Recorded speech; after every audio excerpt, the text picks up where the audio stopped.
বাড়িতেই বানাবো দোকানের মতো এগ টেবিল বা ডিমের চপ। এর জন্য সবার প্রথমে একটা সিক্রেট মশলা তৈরি করব। সমস্ত গোটা মশলাগুলো দিয়ে হালকা আঁচে সুন্দর করে ভেজে নিয়ে ঠান্ডা করে গুঁড়ো করে নিতে হবে। একটা ফ্রাইং প্যানের মধ্যে 2 চামচ তেল গরম করে নিয়ে রসুন কুচি, আদা কুচি, লঙ্কা কুচি দিয়ে হালকা ভেজে নিয়ে তার মধ্যে দিয়ে দেবো পেঁয়াজ কুচি। এবার পেঁয়াজ কুচিটাকেও হালকা ভেজে নিয়ে এর মধ্যে কিছু গুঁড়ো মশলা অ্যাড করব। যে মশলাগুলো দিচ্ছি সব কিন্তু স্ক্রিনে দেওয়া রয়েছে। মশলাগুলো কষে নিয়ে দিয়ে দেবো সিদ্ধ আলু। মশলার সাথে আলু সিদ্ধটাকে খুব ভালো করে কষিয়ে নিতে হবে। স্বাদ মতো লবণ, গরম মশলা, চাট মশলা দিয়ে ভালো করে মিশিয়ে নেব। আলু মশলাটা একেবারেই রেডি হয়ে গেছে।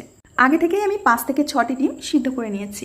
একটি পাত্রের মধ্যে কিছুটা বেসন, কিছুটা কর্নফ্লাওয়ার, স্বাদ মতো লবণ আর জল দিয়ে খুব সুন্দর একটা পাতলা গোলা তৈরি করে নিতে হবে। এদিকে কেটে রাখা ডিমের মধ্যে দিয়ে দিতে হবে চাট মশলা, গোলমরিচের গুঁড়ো আর বিট লবণ।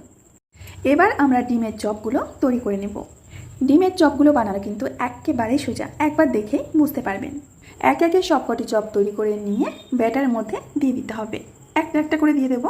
ব্যাটারটা খুব ভালো করে মেখে নিয়ে তারপর ব্রেড ক্রাম্বসের মধ্যে দিয়ে সুন্দর করে কোট করে নেব। এরপর গরম তেলের মধ্যে ছেড়ে উল্টে পাল্টে ক্রিস্পি করে ভেজে নিতে হবে। গ্যাসের ফ্লেমটা কিন্তু মিডিয়ামেই রাখবেন। এটা দেখে বা খেয়ে কেউ বুঝতেই পারবে না যে এটা বাড়িতে তৈরি করা হয়েছে।